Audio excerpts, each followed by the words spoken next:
ہزاروں سال نرگس اپنی بے نوری پہ روتی ہے، بڑی مشکل سے ہوتا ہے چمن میں دیدہ اور پیدا۔ آج امی کی 8ویں برسی ہے، برسوں بیت گئے، زخم آج بھی تازہ ہے۔ وہ ایک ایسی ہستی تھیں کہ ان کے بچھڑنے کے بعد بھی وہ ہمارے ساتھ ساتھ ہیں، اور ہر جگہ ان کی وجہ سے عزت افزائی ہے۔ امی ایک نامور ادیبہ، افسانہ نگار، شاعرہ اور بہترین مقررہ اور باصلاحیت ایک لیڈر تھیں، اور ایک جہاں دیدہ اور زندگی سے بھرپور اعلیٰ ظرف خاتون تھے۔ ان کی پہچان میں ہم کیا کیا تعریف کریں۔ ہر وقت وہ خوابوں میں رہتی ہیں، خیالوں میں رہتی ہیں۔ ان کی تربیت کا ہم شکر ادا کرتے ہیں کہ بھی انہوں نے ہماری ایسی تربیت کی کہ اللہ نے ہمیں کہ آج ہم ایک کامیاب زندگی گزار رہے ہیں، اور ہر وقت کانوں میں ان کی آواز۔ مطلب کم ہی لوگ ہوتے ہیں جن کو کہ بھی ایسے ماں باپ ملتے ہیں جو کہ ظاہراً وہ بہت پولائٹ تھے، پر ان کی گہری نظر تھی اپنی اولاد کے اوپر، اپنی بہت گہری نظر تھی۔ اور یہ کہ بھی ابا جان شاعر تھے، امی بھی شاعرہ۔ اور یہ دیکھیں، یہ امی کی، یہ جو ہے امی کی ہے ناولز، 3 امی نے ناولز لکھے تھے، اور بے شمار امی نے نا، ایک صاحبزادی، ایک پینو، اور یہ ہے جی کومل، یہ کومل۔ اور اس کے علاوہ بے شمار انہوں نے شاعری کی، اور اس زمانے میں حور اور زبن سا ہوتے تھے، اس میں انہوں نے امی نے، اور ان کے اصلاحی رومانوی اور اس طرح کی ان کی سٹوریز ہوتی تھی کہ بھئی، اور منظر نگاری بہت زبردست ہوتی تھی۔ تو اس میں سے ہم کچھ پڑھتے ہیں۔ یہ ہے جی کومل، بیگم رفعت انور ہاشمی۔ یہ دیکھیں، ادھر سے شروع کرتے ہیں ہم۔ کیا ہے یہ ادھر؟ بسم اللہ الرحمن الرحیم۔ گاڑی اپنی پوری رفتار سے منزل کی طرف بڑھتی چلی جا رہی تھی۔ دریا کے پانی میں سورج کی کرنیں ارتعاش پیدا کر رہی تھیں، فضا میں ابر پارے رنگ جما رہے تھے۔ دور پہاڑوں کی اوٹ میں بجلی کی چمک سے ان کا رنگ ایک دم زرد ہو جاتا اور وہ تیزی سے اڑنے لگتے۔ وہ دور خلاؤں میں نظریں جمائے کھڑی تھی۔ اس کے پاس ایک مختصر سی جگہ پر اس کی ماں غموں سے نڈھا نیم غنودگی کے عالم میں سر ٹیکے بیٹھی تھی۔ اس نے اپنی ماں کی طرف غور سے دیکھا، جیسے آج پہلی مرتبہ دیکھ رہی ہو۔ چند ہی سالوں میں ان کا حسن رخصت ہو چکا تھا۔ زمانے کے نشیب و فراز نے ان کے چہرے پر کتنی ریشمی سلوٹیں ڈال دی تھیں۔ بڑی بڑی حسین آنکھوں کے گرد مسلسل رونے سے گہرے حلقے پڑ چکے تھے۔ تو جی یہ امی کی جو کومل ہے، یہ اس کا سٹارٹ ہے، یہ اس ناول کا سٹارٹ ہے۔ اب ہم صاحبزادی دیکھتے ہیں۔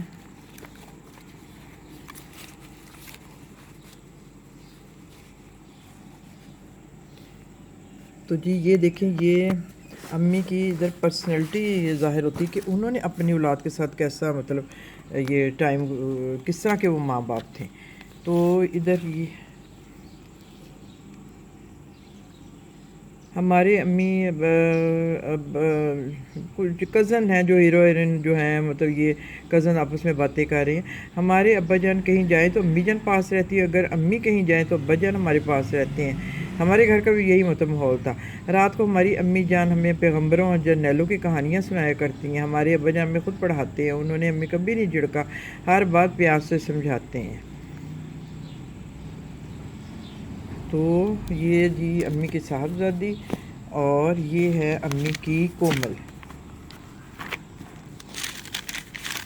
یہ امی کی نہیں، کومل نہیں، پینو، بیگم رفعت انور ہاشمی۔ تو اس میں دیکھتے ہیں ہم،